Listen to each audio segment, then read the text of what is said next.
Olá! Ora, cá estou eu mais uma vez para vos falar sobre a vida e a obra de um grande autor da literatura mundial.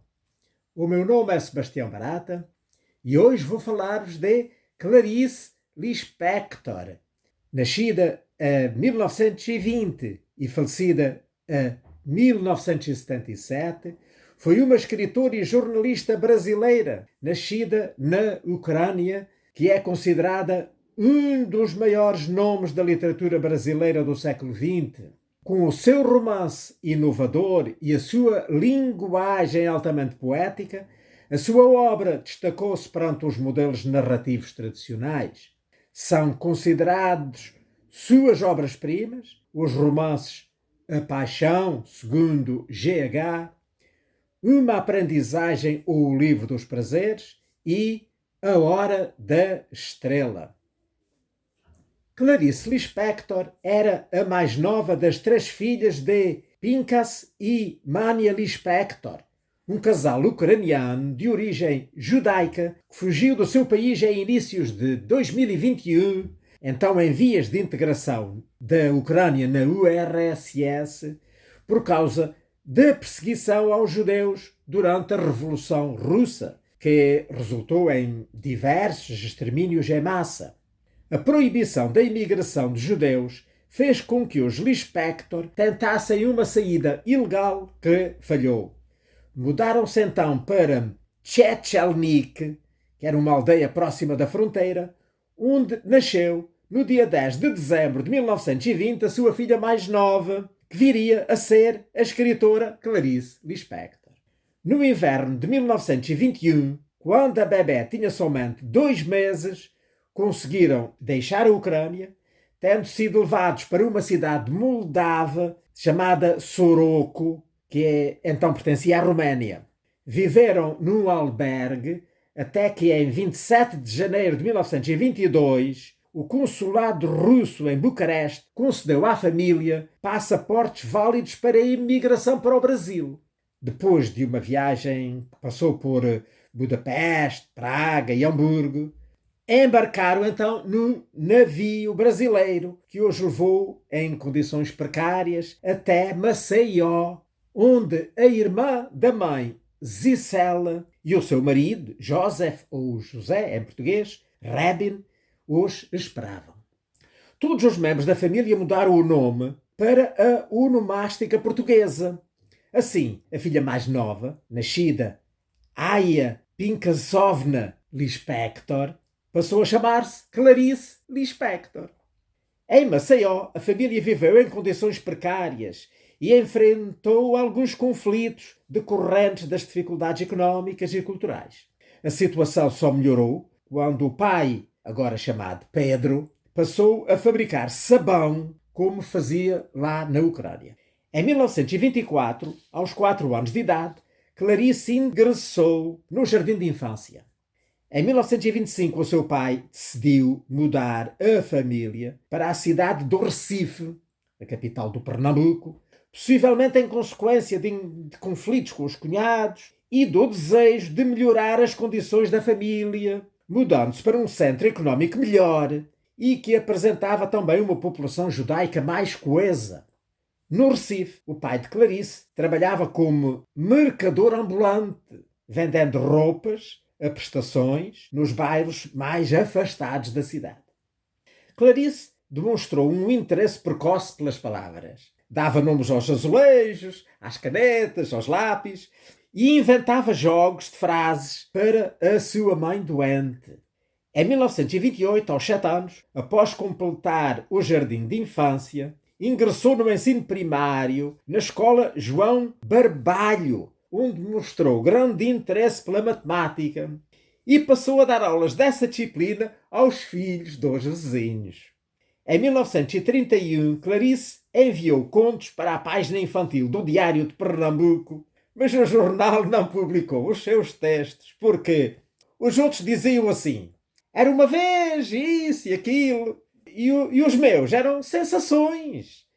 Eram contos sem fadas, sem piratas. Então ninguém os queria publicar, disse ela depois. Após o ensino primário, ingressou no ginásio pernambucano, o melhor colégio público da cidade, onde estudou inglês e francês. Foi nessa época que Clarice leu alguns autores que a iriam influenciar, como o Machado de Assis e o Monteiro Lobato. O Lobo das Estepes, do Hermann Hesse, e o Crime e Castigo, de Dostoiévski, emocionaram-na. O estado da mãe agravou-se e Clarice escreveu para tentar agradar-lhe contos e peças. Mas no dia 21 de setembro de 1930, aos 42 anos, a Mania Lispector, a mãe, morreu e foi sepultada no cemitério israelita do Barro. Em 1932, Clarice, com 12 anos, foi aprovada, juntamente com a irmã Tânia e com a prima Berta, no ginásio pernambucano. No ano seguinte, em 1933, decidiu ser escritora. Quando, conscientemente, aos 13 anos de idade, tomei posse da vontade de escrever. Eu escrevia quando era criança, mas não tomara posse de um destino. Quando tomei posse da vontade de escrever, vi-me de repente num vácuo. E nesse vácuo não havia quem pudesse ajudar, contou ela. Em 7 de janeiro de 1935, 5 anos depois da morte da mãe, a família de Clarice, em dificuldades económicas, deslocou-se para o Rio de Janeiro, onde o seu pai esperava melhorar o seu negócio e conseguir bons maridos para as suas filhas nos círculos judaicos cariocas. Passaram a primeira semana do Rio de Janeiro na residência de um casal judaico, no bairro do Flamengo, indo depois morar no bairro da Tijuca. Clarice ingressou no colégio Silvio Leite, ficava na mesma rua da sua casa, onde terminou então o curso ginasial em 1936. A 2 de março de 1937, ingressou numa escola preparatória para a Faculdade de Direito da Universidade Federal do Rio de Janeiro, que então se chamava Universidade do Brasil. A decisão causou estranheza na época, tanto por Clarice ser mulher, como por não pertencer à elite carioca. De acordo com ela, como não tinha orientação de nenhuma espécie sobre o que estudar, o que eu via no Recife me fazia como que prometer que não deixaria aquilo continuar. A minha ideia era estudar advocacia para reformar as penitenciárias, afirmou ela mais tarde. Em 1938, mudou de escola preparatória, passando para o Colégio Andrews, na praia de Botafogo. Por essa ocasião, voltou novamente a dar aulas particulares de matemática e também de português, para ajudar a aumentar o rendimento familiar. Aprendeu também dactilografia e língua inglesa. Em 1939, ingressou no curso superior na Faculdade de Direito da Universidade Federal do Rio de Janeiro, trabalhando em simultâneo como secretária num escritório de advocacia e num laboratório, além de fazer traduções de textos científicos para revistas. Em 1940, aos 19 anos, o seu interesse por direito começou a diminuir, ao passo que aumentava a sua atração para a literatura. Em 25 de maio, publicou o seu primeiro conto conhecido, chamado Triunfo, na revista Pan. Descreve os pensamentos de uma mulher abandonada pelo seu companheiro. Em agosto de 1940, o pai de Clarice sentiu-se mal e foi levado a um médico, o qual o informou de que a sua vesícula biliar precisava de ser retirada, através de uma cirurgia, assim considerada simples, que foi marcada para o dia 23, portanto 23 de agosto. Após voltar da clínica com uma forte dor, Pincas, ou Pedro Lispector, morreu 3 dias depois, com 55 anos. Tânia, que já estava casada, insistiu com as irmãs para que fossem morar com ela e o seu marido. Devido ao pequeno tamanho do apartamento, Elisa teve que dormir na sala e a Clarice no quarto de empregada, onde então passava o tempo a estudar e a escrever. Em 1941, insatisfeita com o trabalho lá do escritório, tentou entrar na área do jornalismo, apesar das dificuldades levantadas às mulheres. Foi contratada para tradutora pela Agência Nacional, que era uma agência de notícias do governo, mas, como não havia vagas para tradutora, ficou a trabalhar como editora e como repórter, sendo a única mulher que ali ocupava tal cargo. Na equipa da Agência Nacional, conheceu Lúcio Cardoso, um escritor e jornalista mineiro, então com 26 anos, já respeitado no meio literário. Desenvolveu uma forte amizade por ele e chegou a desenvolver uma paixão não correspondida, pois o Cardoso era homossexual. A amizade com o Cardoso e com a restante equipa abriu-lhe novas possibilidades profissionais e literárias que fizeram com que ela passasse a escrever e a publicar prolificamente. Conseguiu então publicar diversos contos em vários periódicos. Alguns desses contos seriam publicados na coletânea póstuma A Bela e a Fera, que saiu em 1979. Também em 1941 desenvolveu projetos lá na universidade, ainda visão do sistema penitenciário, através da colaboração com a revista universitária A Época, onde publicou os ensaios Observação sobre o fundamento do direito de punir e Deve a mulher trabalhar?, o primeiro dos quais viria a chamar a atenção de estudiosos posteriores. Clarice Lispector iniciou então um relacionamento amoroso com o colega de faculdade Mauri Gurgel Valente. Os dois ansiavam casar-se, mas ele pretendia ingressar na carreira diplomática e era proibido a um diplomata, pela legislação da época, casar-se com uma estrangeira. A Clarice ainda não estava naturalizada brasileira e o processo só pôde iniciar-se quando ela atingiu a maioridade, aos 21 anos, pelo que tiveram que esperar até que se concluísse o processo de naturalização.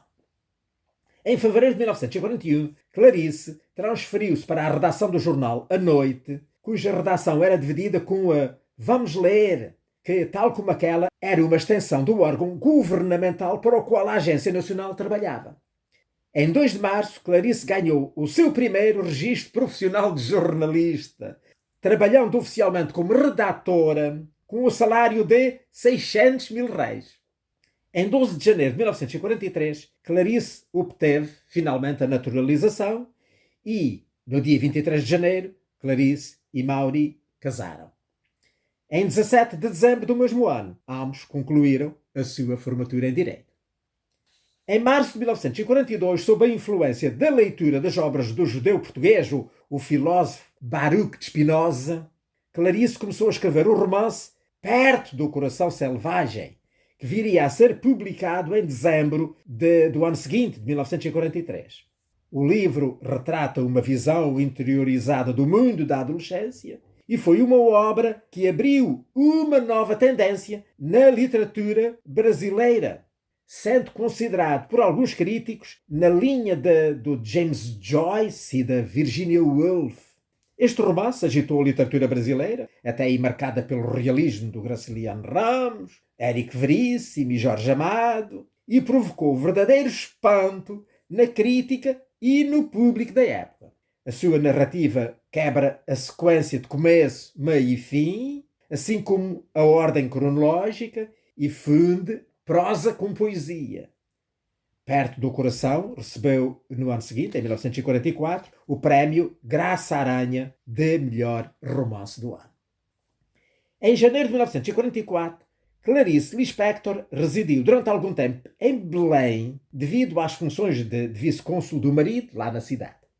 Mas, em 5 de julho seguinte, recebeu a notícia de que o seu marido foi nomeado para o consulado brasileiro na comuna italiana de Nápoles.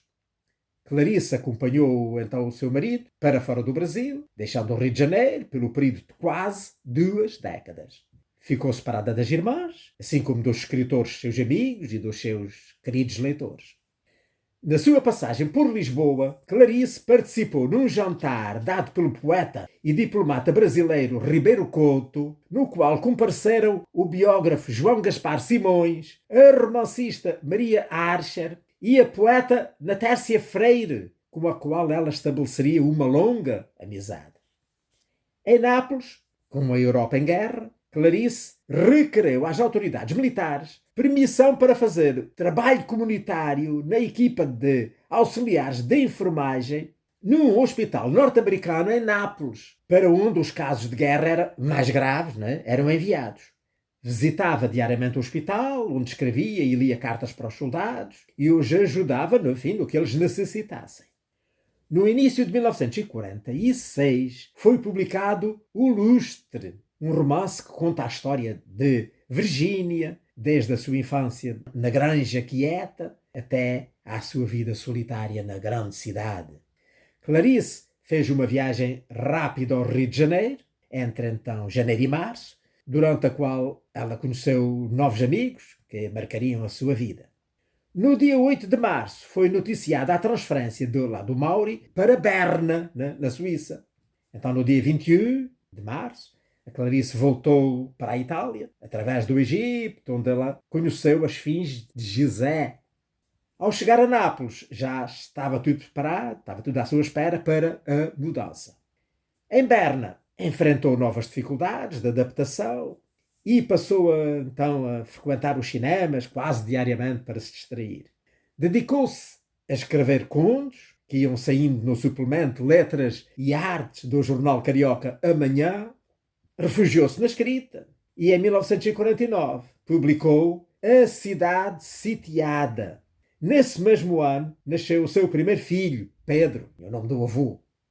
Em 1952 foi lançada a coletânea Alguns Contos. Depois de 6 meses na Inglaterra, em 1954, o casal foi para Washington, nos Estados Unidos, onde nasceu então o seu segundo filho, Paulo. Nesse mesmo ano foi publicado em francês o seu livro Perto do Coração, que é o primeiro. Quando era criança, o seu filho mais velho, Pedro, destacava-se pela sua facilidade em aprender e pelo bom comportamento.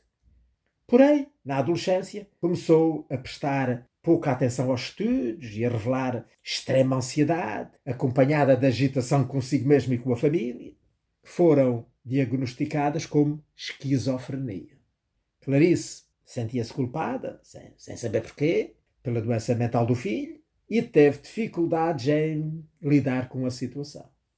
Em 1959, Clarice separou-se do marido e regressou ao Rio de Janeiro, acompanhada dos seus 2 filhos. Estava farta de andar sempre a viajar, não queria abrir mão da sua carreira, queria cuidar do filho esquizofrénico no local fixo, onde ele, enfim, se sentisse bem. Também não queria ver o outro filho sempre a mudar de escola, enfim, o que não o deixava fazer amizades, e estava cansada das desconfianças e dos ciúmes do marido. No Rio, Clarice assinou nesse ano a coluna Correio Feminino, Feira de Utilidades, no jornal Correio da Manhã. E, no ano seguinte, em 1960, assumiu no Diário da Noite a coluna Só para Mulheres, como ghostwriter da atriz Ilka Soares. Havia por necessidade de ganhar dinheiro. Mas, no entanto, continuou a experimentar graves dificuldades financeiras nessa fase da sua vida. No mesmo ano de 1960, lançou Laços de Família, que é um livro de contos que recebeu o prémio Jabuti da Câmara Brasileira do Livro. Com a publicação a seguir de A Maçã no Escuro, de 1961, a melhor crítica brasileira situou Clarice Lispector ao lado de Guimarães Rosa, no centro da ficção de vanguarda nacional. Em 1964 publicou A Paixão segundo G.H., considerada uma das suas obras-primas, da qual eu espero ainda ter tempo lá mais à frente de falar, porque andei a ler esse livro esta semana. Apesar de se ter tornado uma escritora de culto, com o êxito das suas obras, continuou a sentir grandes dificuldades financeiras. E nesse ano de 1964, a situação de Clarice Lispector piorou ainda mais, ao deixar-se dormir com um cigarro aceso, provocando um incêndio no seu apartamento, de que sofreu várias queimaduras graves no corpo e na mão direita, que esteve mesmo em vias de ter que ser amputada da mão. Passou por várias cirurgias e, portanto, viveu isolada durante muito tempo, mas nunca deixou de escrever. No ano seguinte, publicou crónicas no Jornal do Brasil. A esquizofrenia do seu filho mais velho agravou-se também, só problemas. Clarice escreveu livros para os seus filhos, como O Mistério do Coelhinho Pensante, de 1967, que foi o seu primeiro livro infantil, e que recebeu o prémio Calunga da Campanha Nacional da Criança. Outro foi A Mulher que Matou os Peixes, de 1968, e também A Vida Íntima de Laura, de 1974. Mas não foram os únicos livros para crianças que ela escreveu. Em 1976, Clarice ganhou o primeiro prémio do 10º Concurso Literário Nacional de Brasília, pelo conjunto da sua obra. No ano seguinte, em 1977, escreveu Hora da Estrela, a sua última obra publicada em vida, na qual conta a história de Macabeia, que era uma moça do interior em busca de sobreviver na grande cidade. Nesta protagonista, podemos identificar muitas semelhanças com a vida da própria autora, porque ela veio também lá de Maceió, e depois veio para o Rio de Janeiro. Muitas semelhanças, portanto, muita inspiração mesmo na sua própria vida. Eu escrevo como se fosse para salvar a vida de alguém, provavelmente a minha própria vida, escreveu ela lá no livro. A versão cinematográfica desse romance, dirigida por Susana Amaral em 1985, conquistou os maiores prémios do Festival de Cinema de Brasília e deu à atriz Marcélia Cartacho, que fez o papel principal, o troféu Urso de Prata do Festival Internacional de Cinema de Berlim no ano seguinte, em 1986. Como disse, a Clarice Lispector viveu quase 2 décadas fora do Brasil e escreveu, então, muitas cartas aos amigos. Com um olhar cosmopolita, fala lá nas correspondências sobre os absurdos do cotidiano, as agruras da condição humana e as banalidades da vida. As suas cartas foram reunidas na obra Todas as Cartas, publicada no ano de 2020. A amizade que manteve com o escritor Fernando Sabino enquanto residia lá em Berna e depois em Washington, também foi registada no livro Cartas Perto do Coração, que saiu em 2001, que revela uma profunda ligação entre os dois. Nelas, Clarice revela uma série de frustrações, enfim, por estar longe de casa do Rio de Janeiro. Pouco tempo depois da publicação do romance A Hora da Estrela, a Clarice Lispector foi hospitalizada com um cancro de ovário detectado tarde demais e inoperável, pois a doença já se espalhara por todo o seu organismo. Faleceu no Rio de Janeiro no dia 9 de dezembro desse ano de 1977, na véspera do seu 57º aniversário.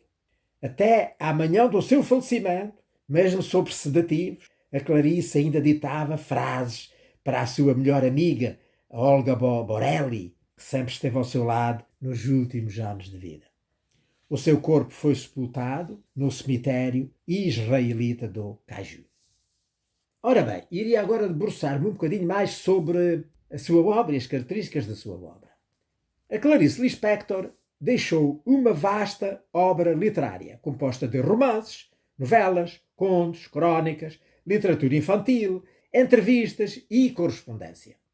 Fez parte da terceira geração modernista, ou geração de 45, uma época de renovação das formas de expressão literária na prosa, principalmente nos géneros do conto e do romance. O estilo de Clarice Lispector é conciso, muitas vezes cru. O enredo é subalternizado pela invasão da intimidade das personagens. Estas revelam-se através de descrições minuciosas de atos e pela seleção milimétrica das palavras, que inevitavelmente vão indiciando verdades mais profundas, mesmo que nunca plenamente atingidas.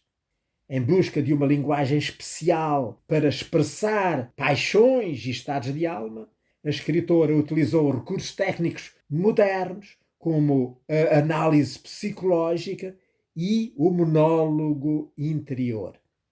O crítico Alfredo Bozzi apresenta 3 características do estilo narrativo de Clarice Lispector: o uso intensivo da metáfora insólita, a entrega ao fluxo de consciência e a ruptura com o enredo factual.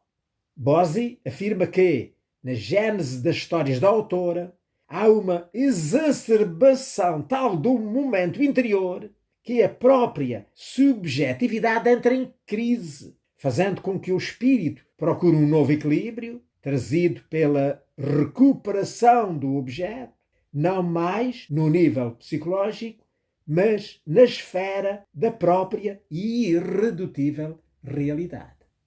As histórias de Clarice, de que são expoentes máximos os romances A Paixão segundo G.H. e Uma Aprendizagem ou O Livro dos Prazeres, este que saiu em 1969, raramente têm um começo, meio e fim. A sua ficção transcende o tempo e o espaço, e as personagens, com bastante frequência femininas, quase sempre situadas em centros urbanos, são postas em situações limite. Ora bem, eu disse que tinha andado esta semana a ler A Paixão segundo G.H. E aqui está. Nesta maravilhosa obra aparecem todas as grandes características da obra de Clarice Lispector, que acabei de dizer. O uso da metáfora insólita, o recurso ao fluxo da consciência e a ruptura do enredo factual, desaguam na hipertrofia do momento interior e na crise da própria subjetividade. Portanto, crise da personagem que intenta superar as fronteiras do seu próprio ego em busca de uma dimensão superindividual, crise da linguagem e das suas relações convencionais, afetadas por construções sintáticas anómalas, nomeadamente através de inversões, antecipações de complementos e neologismos. Crise da narrativa, contaminada por um estilo quase ensaístico, eu diria mesmo simultaneamente poético e filosófico. E a propósito disto, dos neologismos, há aqui um neologismo que me deu que pensar. Vamos já ver se eu encontro o sítio que ela apresenta várias vezes cá na parte final do livro. Ora, eu já não consigo agora encontrar a palavra, mas se bem me lembro era degeneroidade. O que é que isto significará? E então, acabei por concluir que, portanto, vem de herói. A base é a palavra herói. Heroidade, não é? Será a qualidade de ser um herói. Depois, desheroidade seria o contrário, não é? Portanto, quer dizer que não ser um herói, não ter a qualidade de herói. E então ela aplica isto à humanidade. Tudo isto para dizer que nós só conseguiremos ser felizes se conseguirmos destruir em nós esta ideia de que o ser humano, de que a humanidade é superior aos outros animais. E a humanidade só poderá realmente ser feliz quando achar que não passa de um membro da natureza e não quiser controlar as outras espécies e considerar-se dono disto tudo. Tudo isto a propósito daquilo que é o grande tema que ela desenvolve ao longo do livro. A certa altura a criada saiu e ela depois foi lá ver o quarto da criada, como é que aquilo lá estava. E ela, de facto, encontrou que o quarto estava mais ou menos arrumado, mas encontrou-se lá com uma barata. E ela tinha um terror a baratas. E então, enfim, na primeira reação, quando a barata ia atravessar a porta do guarda-fatos, empurrou para lá a porta e bloqueou ali a barata na porta. E a barata ficou ali a morrer lentamente. E ela aí começou a lembrar-se de que a barata era um dos seres mais antigos da natureza. Já existia antes dos dinossauros.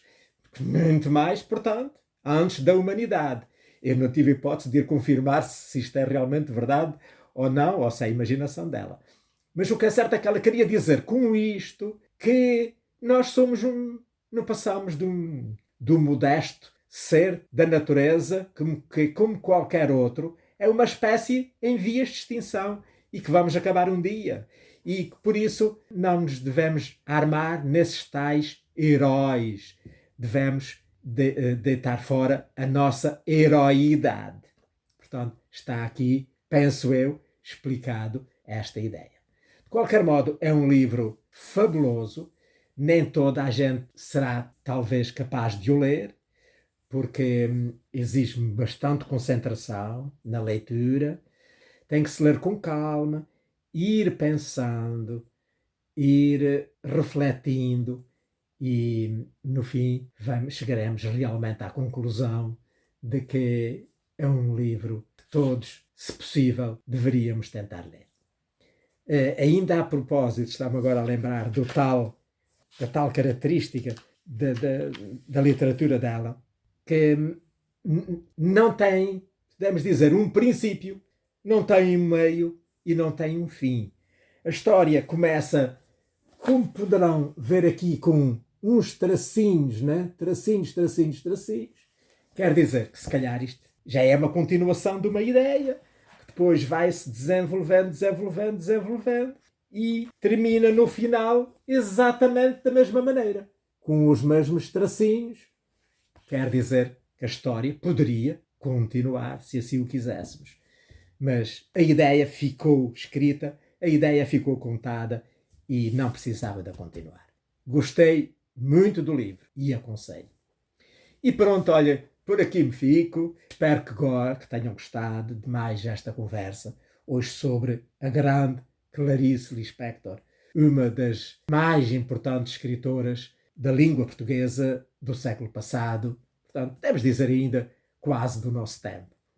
Espero ter vida e saúde para poder voltar para a semana, para cá estar de novo a falar-vos sobre outro grande autor da literatura mundial. Ora, passem muito bem!